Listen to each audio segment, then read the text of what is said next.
Jai Radha Madhava Jaya Kunja Vihari.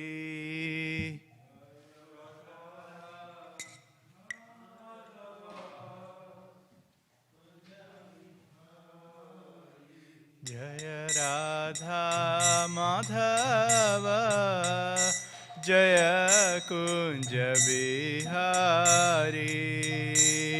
Jaya Radha Madhava Jaya Kunja Vihari.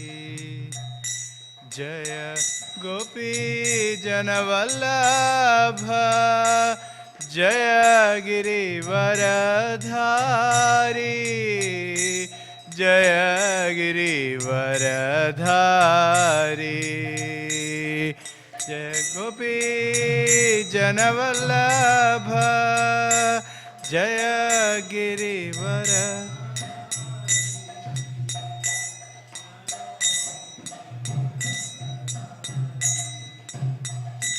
Jaya Gopi Janavallabha Jaya Girivaradhari.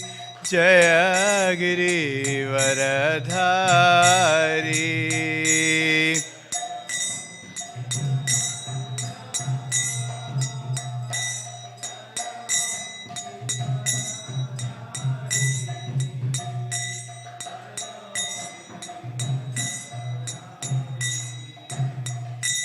Jaya Yashoda Nandana Jaya Brajajana Ranjana.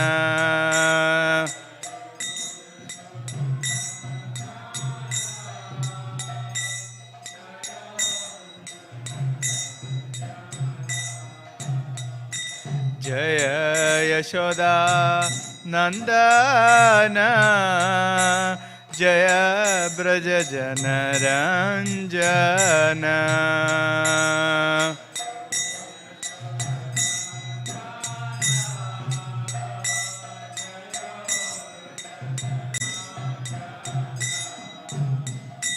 Jaya Yamuna Tiravana Chari Jaya Kunja Vihari.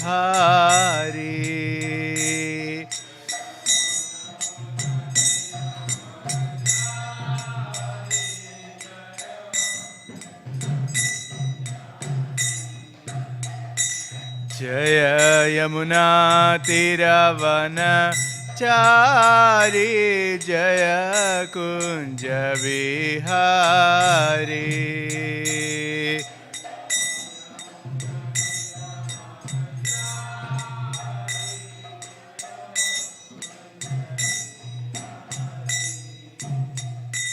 Jaya Radha Madhava Jaya Kunja Vihari.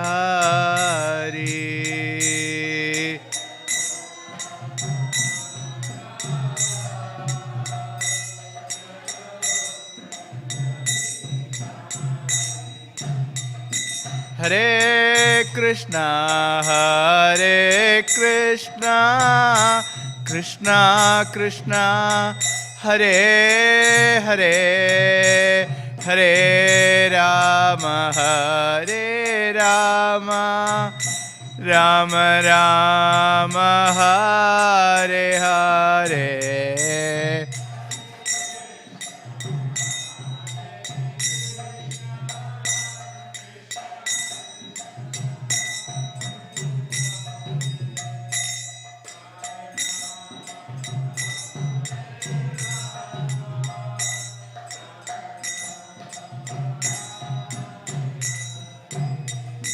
Hare Krishna, Hare Krishna, Krishna Krishna, Hare Hare, Hare Rama, Hare Rama, Rama Rama, Hare Hare.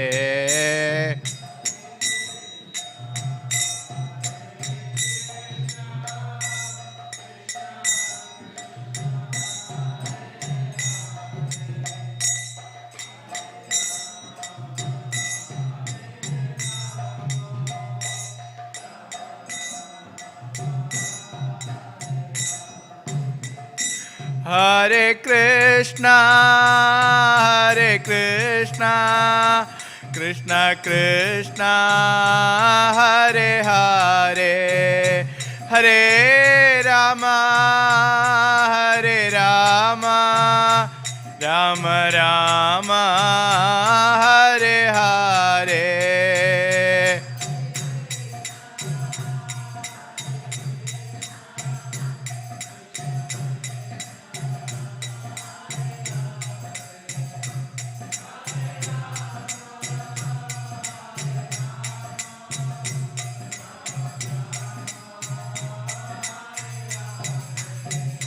Hare Krishna, Hare Krishna, Krishna Krishna, Hare Hare, Hare Rama, Hare Rama, Rama Rama, Hare Hare.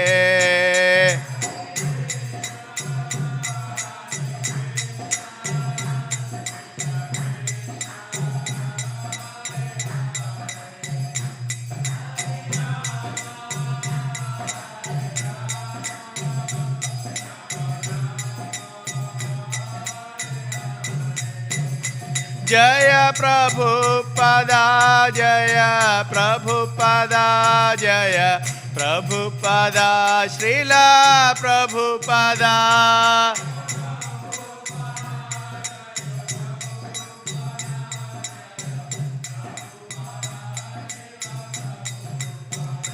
Jaya Jaya Prabhupada, Prabhupada, Prabhupada, Jai Jai Prabhupada.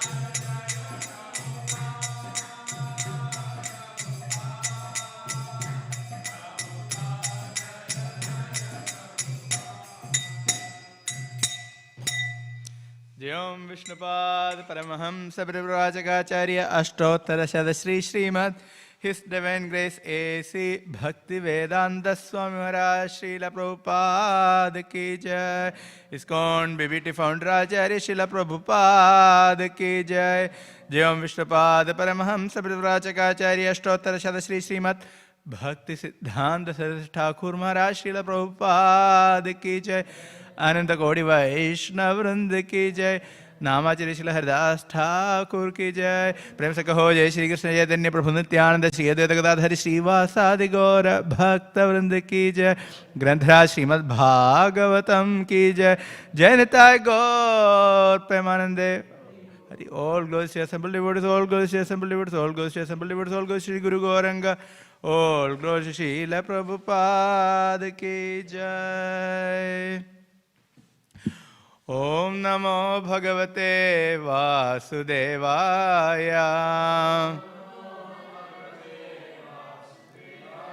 Om Namo Bhagavate Vasudevaya.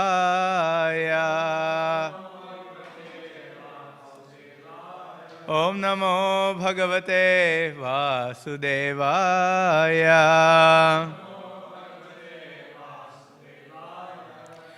We are reading from Śrīmad Bhāgavatam, Canto 9, Chapter 14, entitled King Pururava, Enchanted by Urvashi. Verse number 22. Ghritam me vira bhakshyam syan nekshe tvanyatra maidhunat vivasasam tattadheti pradipete mahatmanah. Ghritam me vira bhakshyam syan nekshe tvanyatra maithunat vivasasam tattadheti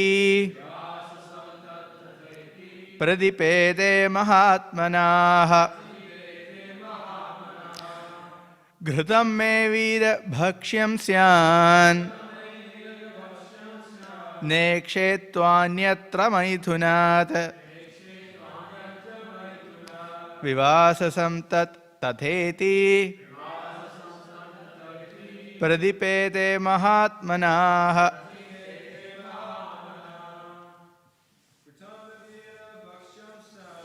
Samtavira bhaksham swam.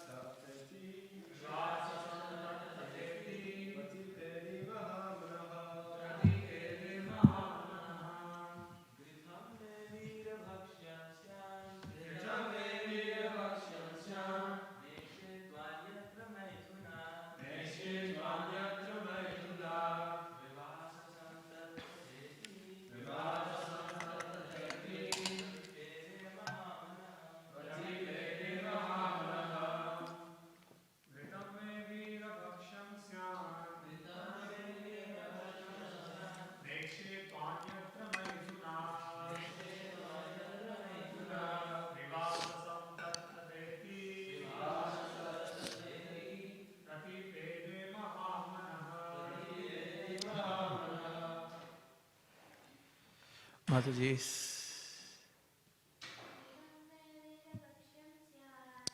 Me vira bhakshyan syan neksheta maithunat vasasam tatheti pradipede mahatmanah. Word to word translation responsibly, please. Ghrutam, clarified butter or nectar. Me, my. Vira, O hero. Bhakshyam, eatable. Syat, shall be. Na, not. Ikshe, I shall see. Tva, you. Anyatra, any other time. Maithunata, except at the time of sexual intercourse. Vivasasam, without any dress, naked. Tat, that. Tatha iti, shall be like that. Pradipede, promised. Mahatmanah, King Pururava. Urvashi said, my dear hero, only preparation made in ghee, clarified butter, will be my eatables. And I shall not want to see you naked at any time except at the time of sexual intercourse. The great-minded King Pururava accepted these proposals. No purport to this, so we'll go to text 23. Aho rupam aho bhavo naraloka vimohanam kona seveta manujo devim tuam swayamagatam. Translation. Pururava replied, O beautiful one, your beauty is wonderful and your gestures are also wonderful. Indeed, you are attractive to all human society. Therefore, since you have come of your own accord from the heavenly planets, who on earth would not agree to serve a demigoddess such as you? Purport by His Divine Grace A.C. Bhaktivedanta Swami, Srila Prabhupada. Srila Prabhupada ki jai. It appears from the words of Urvashi that the standard of living, eating, behavior and speech are all different on the heavenly planets from the standards on this planet Earth. The inhabitants of the heavenly planets do not eat such abominable things as meat and eggs. Everything they eat is prepared of in clarified butter. Nor do they like to see either men or women naked except at the time of sexual intercourse. To live naked or almost naked is uncivilized. But on this planet Earth, it has now become fashionable to dress half naked. And sometimes those like hippies live completely naked. Indeed, there are many clubs and societies for this purpose. Such conduct is not allowed. However, on the heavenly planets, the inhabitants of the heavenly planets, aside from being very beautiful, both in complexion and bodily features, are well behaved and long living, and they eat first-class food in goodness. These are some of the distinctions between the inhabitants of the heavenly planets and the inhabitants of earth. Om Jnanatimidandhasya Jnananjanashalakaya Chakshurunmilitam Yena Tasmai Shri Gurave Namaha Shri Chaitanya Manobhishtam Sthapitam Yena Bhutale Swayam Rupa Kadamahyam Dadati Swapadantikam Vandeham Shri Guru Shri Yuta Padakamalam Shri Gurun Vaishnavamscha Shri Rupam Sagrajatam Sahagana Raghunathanutam Tam Sajivam Sadvaitam Savadhutam Parijana Sahitam Krishna Chaitanya Devam Shri Radha Krishna Padan Sahagana Lalita Shri Vishakhanutamscha He Krishna Karuna Sindho Deenabandho Jagatpate Gopesha Gopika Kanta Radha Kanta Namostute Tapta Kanchana Gaurangi Radhe Vrindavaneshwari Vrishabhanusute Devi Pranamami Haripriye Vanchagalpatarubhyascha Kripa Sindhubhya Evacha Paditanam Pavanebhyo Vaishnavebhyo Namo Namaha Jai Shri Krishna Chaitanya Prabhu Nityananda Shri Advaita Gadadha Shri Vasadi Gaura Bhakta Vrinda Hare Krishna Krishna Krishna Hare Hare Hare Rama Rama Rama Hare Hare Bhuter Mahatbhir Ye Ima Puro Vibhu Nirmaya Shete Yadamusha Purusha Bhunkte Gunan Shodasha Shodashatmaka Solankrishishta Bhagavan Vachamsi Me. Hare Krishna. We are moving forward in the 9th canto of Śrīmad Bhāgavatam. 9th canto of Śrīmad Bhāgavatam is compared to what limb of Krishna? His neck.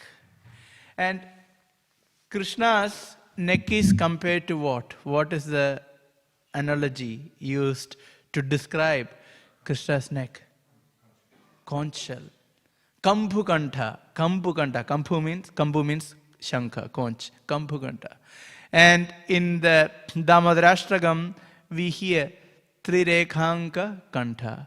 So the Lord's neck is marked with 3 lines. And if you observe a conch shell, we can very clearly see the lines. And it's very elegant. It's strong, but very tender. So it's very, very beautiful, very, very attractive. Such is this 9th canto of Śrīmad Bhāgavatam. And what are the 10 topics of Śrīmad Bhāgavatam? Tatra sargascha visargascha sthanam poshanam utayaha manyantare ishanukatha nirodho muktirashraya. These are the 10 topics of Śrīmad Bhāgavatam presented systematically with emphasis from 1st canto all the way up to the 12th canto.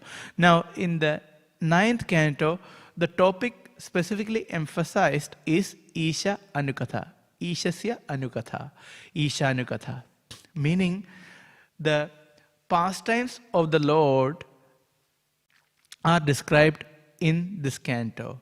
And this particular mention about pastimes of the Lord, because we can see pastimes of the Lord in all cantos of Śrīmad Bhāgavatam, right? Right from 1st canto all the way up to 12th canto, you can see pastimes of the Lord. But why it is mentioned here Isha Anukatha? Because there is the appearance of Lord Ramachandra. So to emphasize that, Ishanukatha is ascribed to this particular canto. At the same time, this canto is preparing us to the 10th canto, Smiling Face of Krishna. So the whole Bhagavatam is leading to the smiling face of the Supreme Lord Krishna. And it takes qualification to actually understand, actually serve that smiling face of Krishna. It doesn't happen automatically. It takes qualification. And those qualifications are mentioned in this particular canto. Can you see that?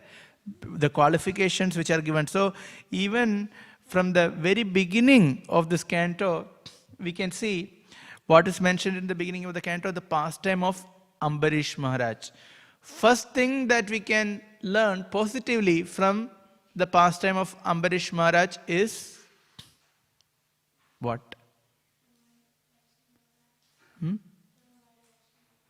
First thing, positively what we can learn? Protection. Exactly. Engaging all the senses in Krishna service. That is the first thing we have to learn. That is before everything else. Right? And that's why Ambarish Maharaj is mentioned by Srila Prabhupada in the second chapter of Bhagavad Gita. Matpara devotee. If you read the second chapter, in the later part of the second chapter of Bhagavad Gita, you can read Matpara devotee. The only place in the second chapter Krishna mentions worship me, that is that verse, Matpara verse. Nowhere else is mentioned. Specifically, Mat, worship me. Matpara, my devotee. That kind of a mention is only once in the second chapter. Bhagavad Gita is like that. Till the sixth chapter, mention of Krishna is very minimum. He never says worship me. There are few places only. Direct worship to the Lord. But not many places. Of course, 7th chapter onwards, it's all about Krishna. So it's a progressive journey. And here, if you see, similarly in Bhagavatam, first is to learn, engage in the 9 process of devotional service. And engage all the senses in Krishna service. Savai manah Krishna padara vindayo vacham sivai guntha gunani varnane karo Hare mandira marjanadishu shrutim chakarachyuda sat kathote. Ambarish Maharaj engaged all the senses. Savai mana Krishna padara vindayo. His mind is always fixed at the lotus feet of Krishna. Vachamsi, the sound vibration. Every word is Vaikuntha Gunani Varnane, describing the pastimes of Vaikuntha Loka. Karo Hare Mandira Marjanadishu. He was not just glorifying. It wasn't passive in any way. It was very active. What was he doing? With both hands. Karo, that is mentioned. Both hands. He was engaged in Marjanadishu. Actually, the term Marjana means menial cleaning. Basic cleaning. That is Marjana. So if you're cleaning the floor, in Sanskrit it's called Marjana. That's why generally cleaning the heart, Marjana is not used. In Sanskrit, cleaning the heart, in that sense, Marjana is used, not used. Marjana is used menial cleaning, basic cleaning. But Marjana is used Cheto Darpana Marjana. Why is it used? There, the Cheta, the consciousness, the mind is compared to Darpana, a dusty mirror. And then Marjana makes sense. Otherwise, you don't say, I'll do the Chitta Marjana. We don't say that. It is more gross. So to show that Ambarish Maharaj was actually practically doing service, cleaning. He was cleaning the temple. We had a Maha cleanup before Janmashtami. Actually, if you have ever participated in Maha cleanup of the temple or the altar, Gundija Marjana, it's a very transcendental experience. It's a blissful experience, right? Throw water, first dust, throw water, use the soap, wash it, then again wash it, brush it, wash it, clean it. It is a very transcendental experience. So in the same way, Ambarish Maharaj was engaged. So we can see that first is engaging the senses. Then the second point you already mentioned, don't commit Vaishnava Aparadh, shown the serious consequences of committing Vaishnava Aparadh. Second pastime, Saubhari Muni. What is the main lesson?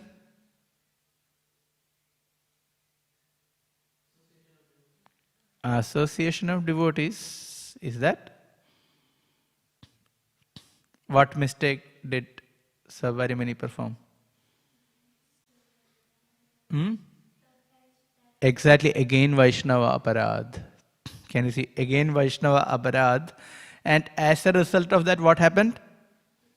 He fell down, means he got again attached to material energy. Attachment is nothing but I don't want to go to Krishna. I want to be here. This is attachment in essence. Very simple. I want to be here in this world. That is the essence of attachment. Meaning, I want to suffer again here. This is attachment. It's as simple as that. Now, Sabari Muni is learning, don't commit offense and don't get attached, both. And then we can see that sons of Sagara Maharaj got burnt.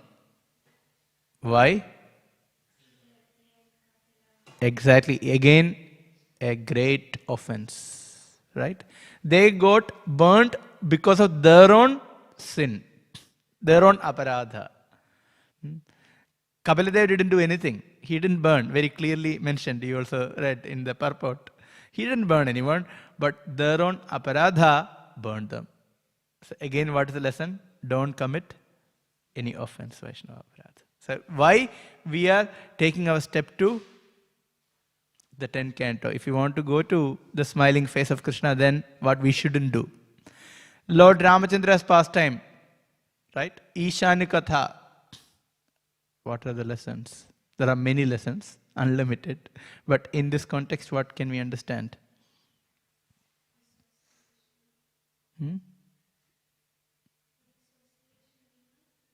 Association? Whose association? Okay, how association can pollute. Yes, very good point. How association can pollute. Wrong association, bad asasanga. So asasanga, tyag, a Vaishnava achar. The Lord is the only enjoyer. And also, he wanted to show what is detachment. Being a son, being a husband, being a brother, being a king. He acted as Maryada Purushottam. Even at the end, even renouncing his own wife, Mother Sita. So he demonstrated detachment. It's for whom? It's for us. For the Lord, it's all pastime, it's all enjoyment. Everything is transcendental enjoyment. But he is setting the example as Maryada Purushottama. As a person who obeys all the rules, all the restrictions, so that the human race would follow. Yat yat acharati shrestha. In that way, the Lord is showing that we need to be detached. We have to follow the rules, regulations. We need to be detached. In this way, the 9th canto preparing, and here is a pastime. What is it teaching us? What is this pastime? The pastime of Pururava. What is it about? What is the beginning? What are we reading here? What is Pururava saying? Aho Rupam, Aho Bhavam. Oh, beautiful one, your beauty is wonderful and your gestures are also wonderful. Aho Rupam, Aho Bhavam. What is it teaching us? Showing how one can easily get attached. Beautiful form of opposite sex can attach us to this material world. Again, take birth here. So Pururava is showing how he got attached to Urvashi, and later we see that his attachment will be broken, right? All material attachment, the Lord's mercy was there, so he became detached. Again, at the end result is detachment. Attachment, and he got enamored by the beauty of Urvashi. We can see, who is Urvashi? She is Apsara, heavenly dancer. She is very beautiful, she is very attractive.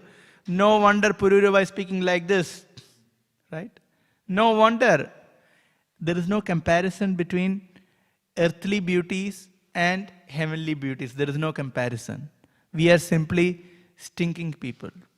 They have fragrance emanating from their body. No, we don't have fragrance emanating from our body.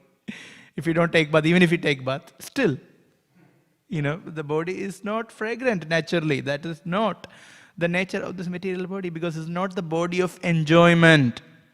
What is the lesson? This is not the body for enjoyment. So that's a difficult point to accept. Which is the body for enjoyment? Heavenly body. That is a body for enjoyment. Still she got cursed. So don't take it for granted it is a body for enjoyment. She got cursed. That's why she had to come to the earthly planet. Can you imagine? Even heaven, there is stress and anxiety. It's not all enjoyment. there are problems. They are also reminded. Asuras, the demons, they attack. We think heaven, everything is good. No, it is not. There are problems. So here, Urvashi has appeared, and naturally, Pururava got attracted, and Urvashi understood that Pururava is a Mahatmana. He's a Mahatma. He had great qualities. And so, Urvashi is very intelligent. She understood that anyway, I have a curse to take part in this human activities. And so, this is an opportunity I can get married to Pururava. And in that way, I can be relieved from my curse. So, she is also very intelligent. Urvashi, where Urvashi came from? Exactly. Urvashi is not ordinary. Urvashi was created by Naranayana Rishi because Indra tried to bewilder Naranayana Rishis. Indra started thinking, if they perform such austerities, they will come to heaven and they can be the next Indra and I will lose my position. So I have to obstruct their austerities. So Indra started sending Apsaras. What happened to Naranayana Rishi? Did they get bewildered? No. Rather, from their body, beautiful girls started coming. And Urvashi came. And Urvashi bewildered whom? She was bewildering Indra. Rather than Naranayana Rishi got bewildered, Indra got bewildered. Then Indra understood and surrendered. We can read this past times. Right? Then they got bewildered. Then Indra started apologizing. Oh, I did a mistake. So this is Urvashi. So Urvashi is coming from the body of the Lord. Special. So she is bewildering now. Pururava is ready to marry Urvashi.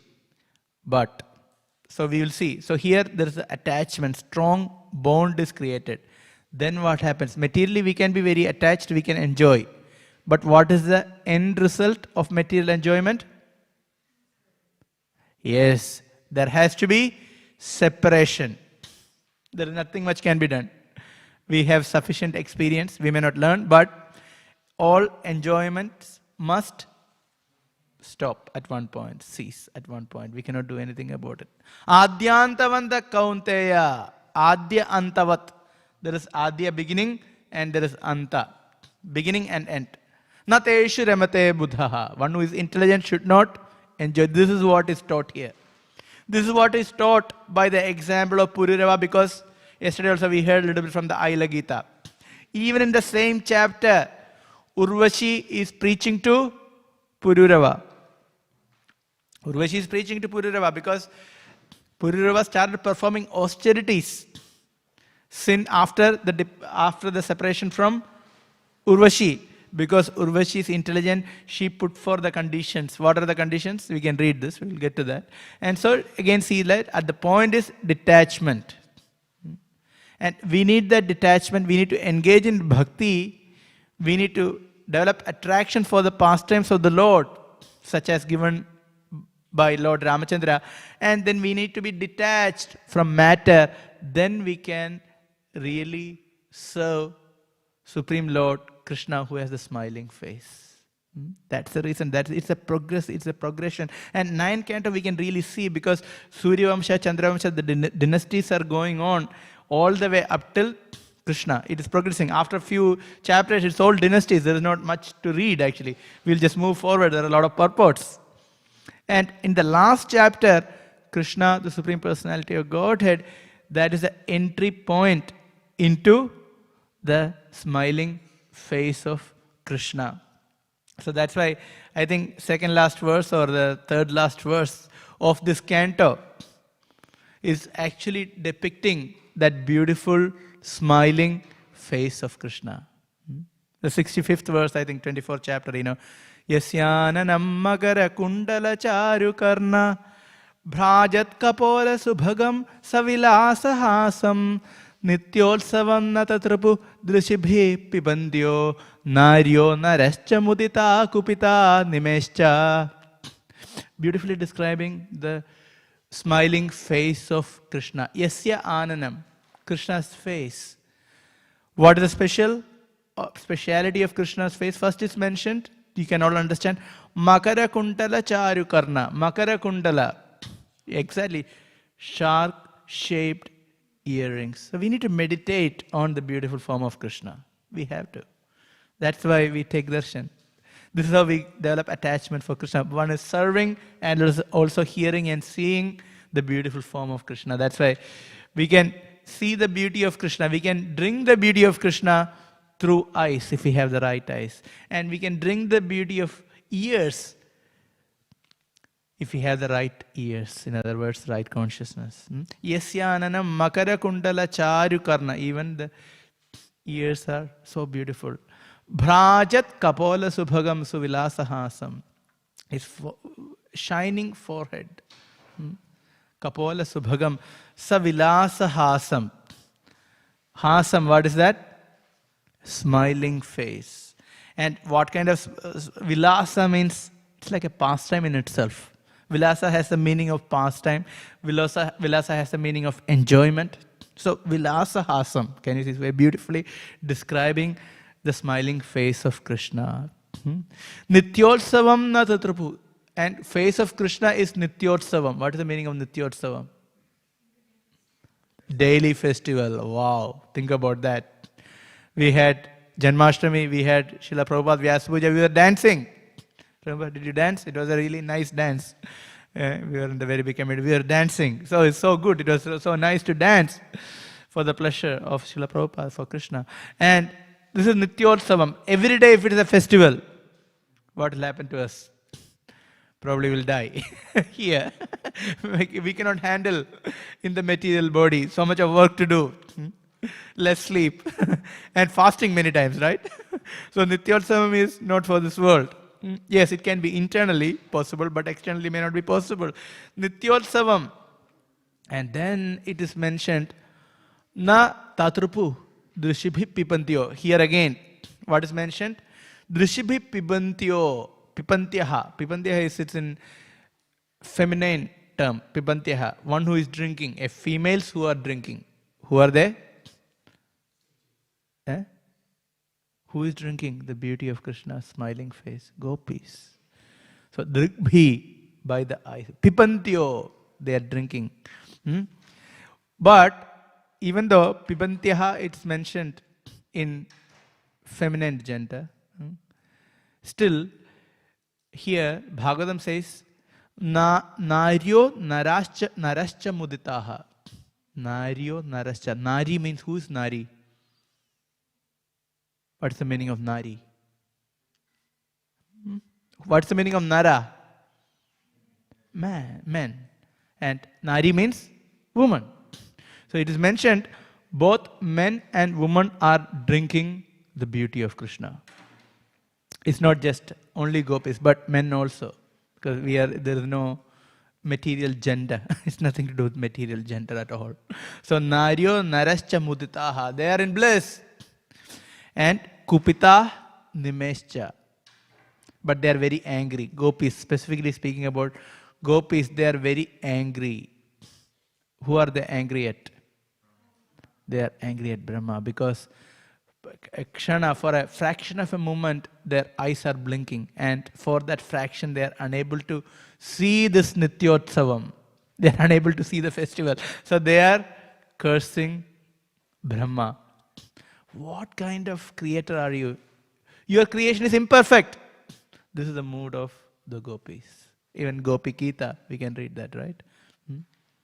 So, Prakshma Kridrisham. Jada means dull. You know the meaning of Jada, right? Jada, dull. Prakshma Kridrisham. One who created this Prakshma, eyelids, he is Jada, he is not very intelligent. And he is the most intelligent person in this universe. That is Brahma. They are telling him he is not very intelligent. So this is the worship. This is how we can enter into the 10th canto, by engaging our senses in Krishna service, by not committing offenses and being detached from matter. So that is devotion service. Now, to that end, here we are hearing the pastime of Pururava. Urvashi is intelligent. She knew that she has to leave.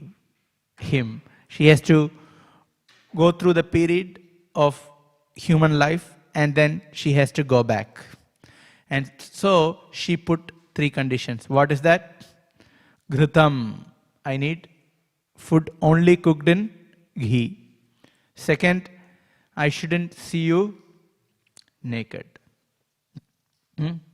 So in this way, she put 2 conditions, right? 3. What is the third one? The 3, that is not yet. We'll come there. Here 2 conditions are given. Later there are 1 more condition, because from the heaven, when I fell from the heaven, I had 2 lamps also. You have to protect them as well. So later that 2 conditions will become broken. Right? He cannot protect the lamps, and also she saw him naked. So in these 2 ways, the vow was now broken and she leaves, because Indra played the game. Indra understood. Time has come and he was missing Urvashi. So he arranged and the lamps were stolen. Can you see? So everything is orchestrated. This is the reality. Many of these karmic things are orchestrated in one sense. And things happen. We think, why is it happening? But it happens. See? So here, because of that, Pururava started lamenting, performing austerities, and then finally made the arrangement, the agreement that Urvashi would meet once in a year. One night, Pururava can spend time with Urvashi like that. Can you see? And in this way, and then Urvashi preaches to Pururava. Don't trust woman. This is the preaching. We will do for our enjoyment whatever. Urvashi is speaking. So it is applicable to both. So Aila Gita is also applicable to both. Attachment in all directions. It's not just woman or just man, both. We can all get attached to the opposite sex. We can also live here in a forever. Practically, that is a tragedy of material existence. Now, Srila Prabhupada in the purport emphasizes the mode of goodness. Heavenly people don't eat abominable foodstuffs such as meat and egg. Abominable. So this is the term used.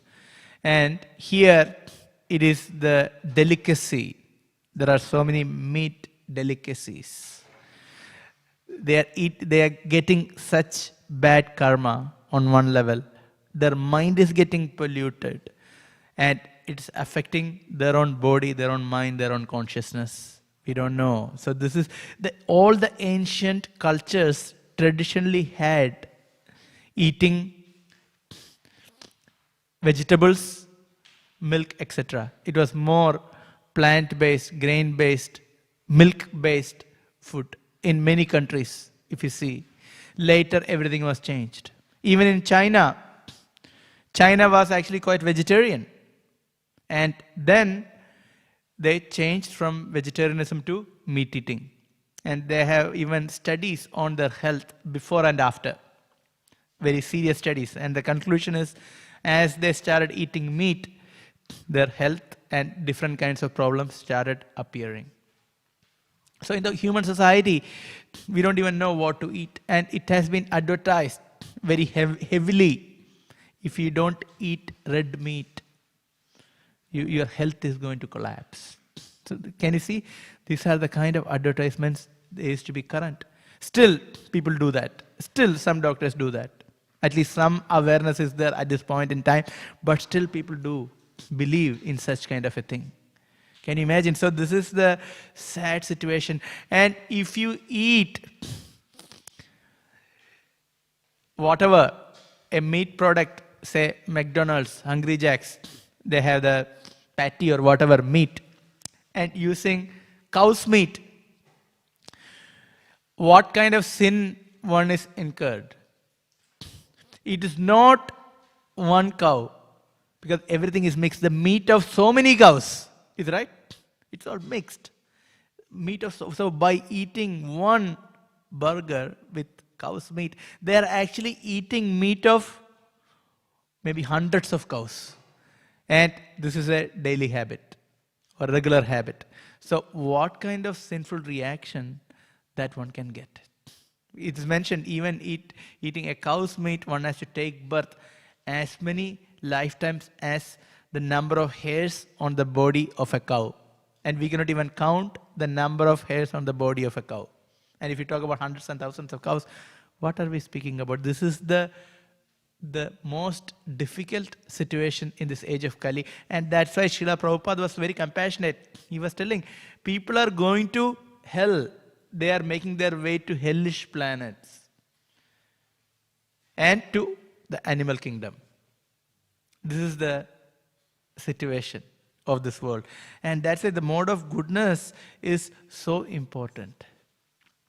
And as devotees, we need to cultivate the mode of goodness. Is it right? We need to cultivate. We cannot tell, I am transcendental, so I will act in ignorance. If I may have a habit which is in the mode of ignorance, we cannot give this excuse, I am transcendental. Yes? Sometimes it happens. We don't do things properly. Oh no, Prabhu is transcendental or Mataji is transcendental. It can be actually affected by gunas, isn't it? We do that. I can look at myself. I can see, there are habits which are in passion and ignorance. Then we have to see, okay, this is a problem. It's not our transcendental nature. It's a problem. We cannot say somebody is just lying and see, the devotee is lying. Okay, no, this is transcendental. No, it's not transcendental. It's a problem. Right? It's a problem. Same way, we cannot steal. We cannot say it's transcendental. No. We cannot blaspheme and say, I can blaspheme.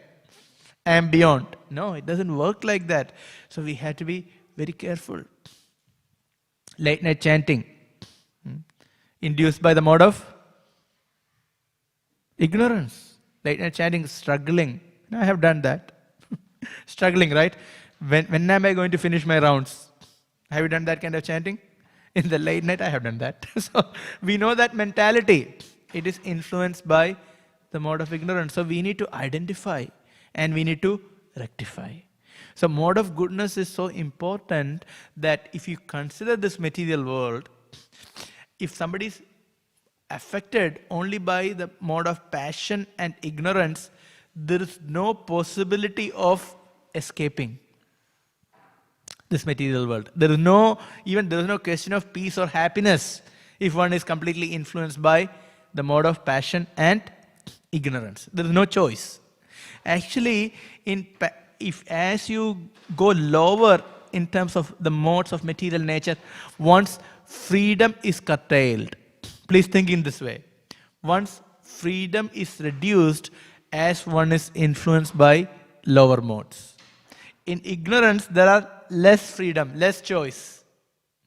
In passion, there is a little bit more freedom, more choices. One can see things a bit better. But in goodness, we have more choice. We have more freedom. Can you see, say, lower planetary systems, less choice. Middle, here in the earthly planet, some more choices. Sometimes we can see things because there is a mix of passion is there, but some goodness is there. But in higher planetary system, there is predominance of goodness, and that is mentioned here. Predominance of goodness, and so there is more freedom. And transcendental means all freedom in service of Krishna. So this is how the gradation. So as we increase the mode, as we come to the mode of goodness, Sattvagun, we have more freedom. Because we can see things as they are, and we have knowledge, and so we can make the right decision. So Prabhupada explains we have to come to goodness and beyond goodness. Even Prabhupada, before Srila Prabhupada's departure, on his last days, he was instructing, giving purport. Come to the mode of goodness. Get up for Mangalarati. Prabhupada is instructing. Because without that, we cannot become transcendental. Without tapasya, we cannot become transcendental. Why? We need detachment to get attached to Krishna. Both go simultaneously, but we need to develop the right habits. And here, ghee is emphasized. Ghee is good or bad? Ghee is very good. It has to be made properly. And Srila Prabhupada specifically emphasized use of ghee and also milk products in general. Why is it so?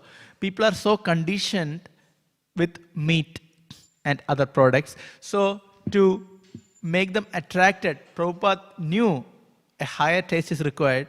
That is milk and milk products. Isn't it? If we give paneer sabji, actually it is Prabhupada's special, paneer sabji. It has to be there in every Sunday feast, paneer sabji.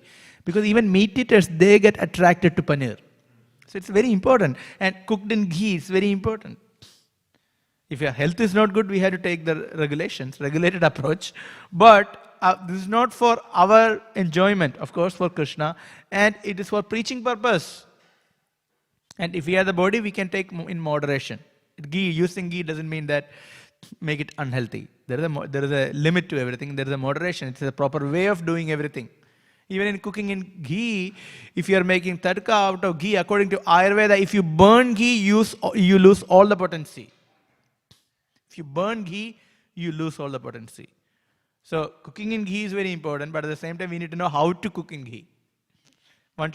Ghee should be hot enough, but not burning. Burn means the potency is lost. And ghee is very good without boiling or without heating up. That is one of the healthiest way of consuming ghee. So this is how it is. So ghee is very important. We shouldn't look down upon ghee because of our health situation. Because of our health, we shouldn't take. We should take in moderation, or we should get the right medicinal ghee, take in the right proportion so that we get benefit. But for preaching, definitely ghee is required. For the Lord, ghee is required. We cannot compromise on that. Krishna eats only in ghee. He is transcendental. He is from Vrindavan. He's from Vrindavan. He needs cow products, milk products, very important. And now this is the heavenly standard as well. Urvashi is telling, I want to eat only food cooked by ghee. And that time ghee is not a problem. Pururava time. We are talking about a different millennium altogether. Ghee is not a problem. Ghee is flowing. There are enough pure cows, and there is enough milk, enough butter, enough ghee. So this is very important for us. So that's why the ghee is emphasized. And mentioning about one point, very important, nakedness. We need to know. Why? This is not Vedic culture. Vedic culture is emphasizing go back home, back to Godhead. Get detached from matter and go back. And for that, develop the habits and values. That is the point. And so for that, nakedness is not good. Prabhupada emphasized, this purport is actually quoted when discussed about nakedness, how one should avoid seeing naked body, not just about others, but one's own. That's what's mentioned. Prabhupada said, this is 1976, Prabhupada is speaking to Upendra Prabhu. To see oneself naked is the beginning of madness. To see oneself naked is the beginning of madness because it can bewilder the intelligence. It can give us the identification with the body. That's why if you're taking shower, we wear a cloth. We wear a gamcha. We are never naked. That's one reason. Also, we don't want to offend Varunadev, water, the deity of water. So we wear a cloth while taking shower. So this is the actual standard.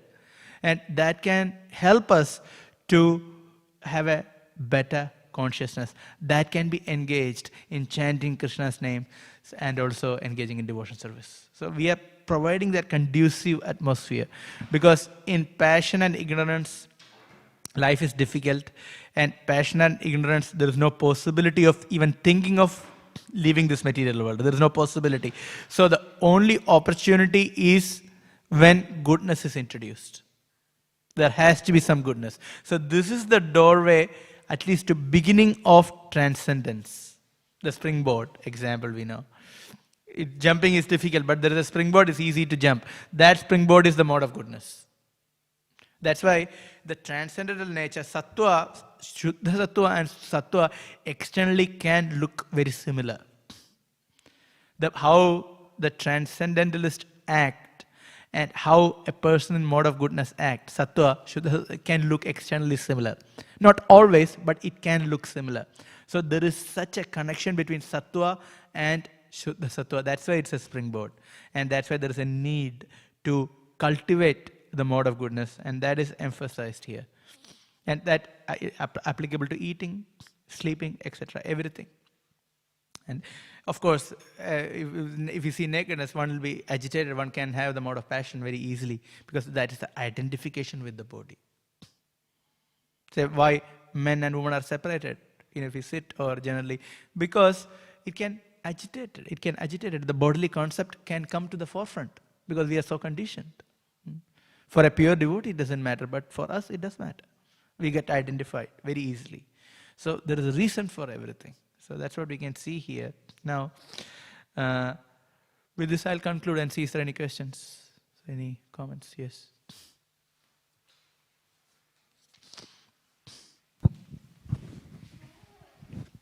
Hare Krishna, Prabhu. Thank you for the nice class. Prabhu, you mentioned how the mode of goodness can help us achieve bhakti. It's like the springboard if we have to jump. So, we've heard that bhakti is independent of all factors, including the modes. Yes. And also, bhakti is something on the spiritual platform. So how can it be dependent on something which is on the material? It is conducive. For example, if you want to chant, which is the best situation to chant? While your mind is going everywhere, you are planning the day, planning tomorrow, you're thinking about this, that, etc. Or when the mind is quiet. Mind is quiet. Is it easier to chant when you feel sleepy, you're dozing? Or while you're attentive, mind is quiet? See? So, Sattva is conducive. Rajas and Tamas are not conducive for devotional service. So that is applicable for, I gave the example of chanting, but all devotional service. Sattva and Rajas are not really useful in that sense. At the same time, bhakti is independent. In what sense bhakti is independent of the gunas? Bhakti is dependent on what then? What is the beginning of bhakti? Faith, Shraddha. So Shraddha is not dependent on Sattva. This is the point. It's a very important point to be understood. So a person can be a lot in passion and ignorance. We find many people passion and ignorance. We can find such kind of people. And we can also find people who are only vegetarian, vegan, I am very health conscious, I will not lie, I will do every good thing. There are people like that also. But interestingly enough, sometimes you find that the person is apparently he is drinking, he is eating meat, he is very easily taking up Krishna consciousness. And this person who is in goodness, whatever we speak, he will only speak about healthy living. In the outreach I have found this many times, many times actually.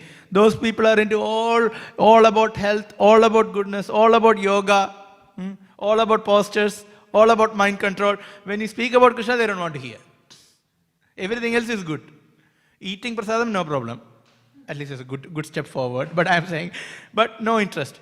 But people are there who are suffering, going through all the miseries, but they are easily taking up Krishna consciousness. Why?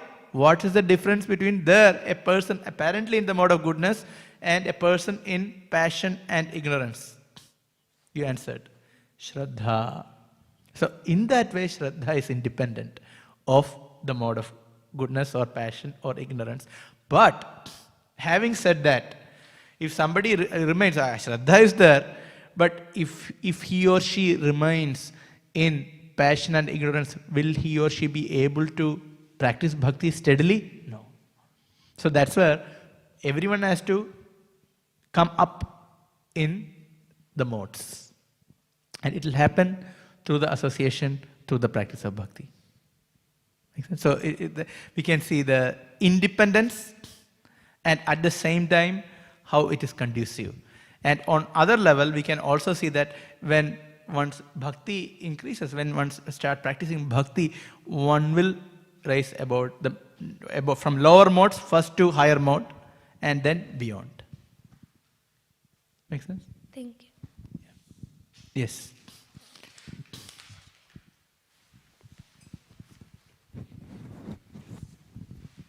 Hare Krishna. Hare Krishna. So in regards to performing devotional service within the modes, especially like passion and ignorance, often Prabhupada, when he speaks, he'll say that when we chant, we immediately attain to that spiritual platform. Immediately we'll feel Krishna or remember Krishna, or when we're performing devotional service, we'll immediately become liberated. What's the liberated? Like Prabhupada uses the word immediately. Like Immediately. That you immediately attain the result when performing devotional service or chanting. But then it sounds like when we're practicing, we're heavily in the modes of ignorance or passion. It doesn't feel like we're immediately transcending to those spiritual levels that Prabhupada is expressing. So what does that mean? Yeah. So there are different kinds of chanting. On perfected chanting, if one can do a perfect chanting, one mantra, one is immediately liberated. But we don't have that kind of chanting happening, unfortunately. And so, when we chant, we are, especially you mentioned, making that connection to Krishna. When we chant, we are actually experiencing Krishna. We are hearing the holy name, and when we are feeling that connection, that time, definitely, that connection in itself is beyond the mode. Because we are now dealing with that eternal connection to Krishna. So, to that degree, we are liberated. But if we are chanting, that chanting will continue all the time. Sadatam kirtayando ma. It's not like I chanted one pure name of Krishna. After that, everything is ignorance, passion, everything. But one pure name I chanted. It doesn't work like that.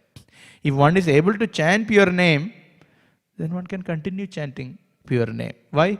Pure name means, Shuddhana means experiencing Krishna. If you see Krishna, do you want to leave Krishna? No. Of course, we are also seeing Krishna, Radha Vallabha. But there are different degrees of seeing Krishna. Similarly, there are different degrees of chanting. So, if one is chanting Shuddhanam, that Shuddhanam is enough to liberate completely, because there is no difference between Krishna and His holy name, Abhinnatam Nama Namino. And then one will keep chanting, keep serving, keep remembering. But for us, it is not like that. We may be ignorance, passion, etc. But when we feel that connection to Krishna, when we chant sincerely, we feel that connection in Sambandha. When we chant Krishna's holy names, then yes, we are connected to Krishna. And then, since that connection is not so strong, next mantra can be something else. That's how it is. Make sense? So it's not complete liberation for us. Yes, for that time, yes, we are away from the ignorance and passion. Krishna is actually lifting us up. We can experience that and we feel blissful. We all feel blissful here, there. Not all the time. Again, there are different degrees of bliss also. So we can see these are pathway where we are progressive path. That's all. Yeah. Okay. Done? Thank you. Śrīmad Bhāgavatam ki jai, Srila Prabhupada ki jai.